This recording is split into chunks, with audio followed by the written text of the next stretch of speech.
प्रथम दृष्टया पुलिस प्रशासन की भूमिका अत्यंत ही संदिग्ध और पक्षपातपूर्ण दिख रही है।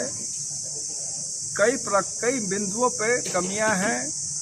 धाराओं का अल्पीकरण हुआ है। जहां यह गैर इरादतन हत्या है 304 आईपीसी का, वहीं 304A आईपीसी का एक्सीडेंट का मुकदमा लिखा गया।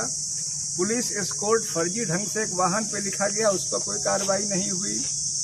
अभियुक्त तक तो फर्जी ढंग से प्लांट किए जाने की संभावना बताई जा रही है।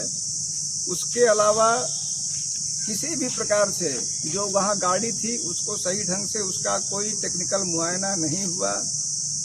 हर मुद्दे पर अगंभीरता दिखाई गई। कंपनसेशन अब तक नहीं दिया गया। हमारी पार्टी ने, हम लोगों ने मृतक परिवार को 1-1 करोड़ रुपए या तो भारत निर्वाचन आयोग की ओर से या जो भाजपा के जो प्रत्याशी हैं श्री करण भूषण सिंह, उनकी ओर से दिलाए जाने की मांग की है।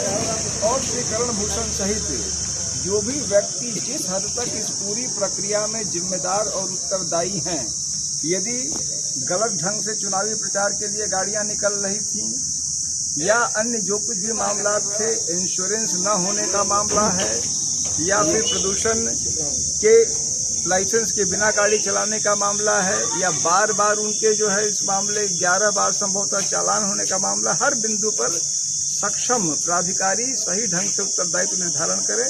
यही हमारी पार्टी की मांग है, जिसके लिए हम लोग आए थे, जिसके लिए हम आगे काम सर, आप पुलिस के एक बड़े अधिकारी रहे हैं। एमबी एक्ट में क्या लगता है, एमबी एक्ट की जो प्राविधान है उसके तहत कार्रवाई नहीं की गई है? किसी भी अन्य एक्ट का, आईपीसी की 2-3 धाराएं छोड़ के अन्य किसी भी एक्ट का सही ढंग से पालन नहीं हुआ है। रिप्रेजेंटेशन ऑफ पीपल्स एक्ट, लोक प्रतिनिधित्व अधिनियम को नजरअंदाज किया गया। आईपीसी की कई धाराओं को नजरअंदाज किया गया। मुख्य धारा 304A की जगह 304 होनी चाहिए, उसको नजरअंदाज किया गया। मोटर व्हीकल एक्ट की तमाम धाराओं का उल्लंघन हुआ, उसको नजरअंदाज किया गया। हर अधिनियम के हर महत्वपूर्ण धारा का नजरअंदाज करते हुए, अल्पीकृत करते हुए, किसी व्यक्ति को अचानक गिरफ्तार दिखाते हुए, यहाँ तक कि गलत ढंग से या आनन फानन में गाड़ी को वहाँ से हटा के टेक्निकल मुआयना तक सेट नहीं करते हुए, कोई कंपनसेशन नहीं देते हुए अभियुक्तों के साथ पूरी रियायत की जा रही है और जो पीड़ित पक्ष है उसके साथ घोर अन्याय किया जा रहा है। आप कह रहे हैं करण भूषण, तो करण भूषण का जवाब आया है, कह रहे हैं मौके पर हम थे ही नहीं, हम लोग आगे निकल गए थे। बाद में हम लोगों को जानकारी हुई तो राहत हमारी तरफ से भेजी गई।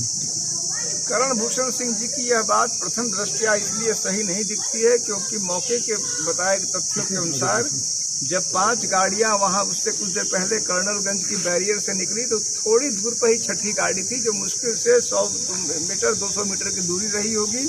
और उसी दूरी को तय करने के चक्कर में जब आनन फानन में इसने गाड़ी को रफ्तार दी, तभी यह घटना घटी।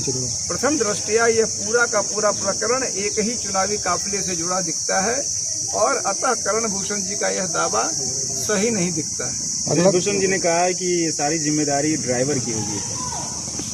चूंकि ब्रजभूषण जी निश्चित रूप से स्वयं को एक कानून मानते हैं, तो अतः उनकी जो इच्छा हो, और मैं यह देख रहा हूँ, उतना ही नहीं, मैंने रास्ते में देखा और मुझे आश्चर्य लगा कि आज भी यहाँ पर आचार संहिता लगा हुआ है। पूरे रास्ते में करण भूषण जी का पोस्टर, बड़े बड़े पोस्टर मैं देख रहा हूँ कि हाईवे पे लगे हैं। अभी मैं प्रेक्षक से इस संबंध में भी मिलूंगा।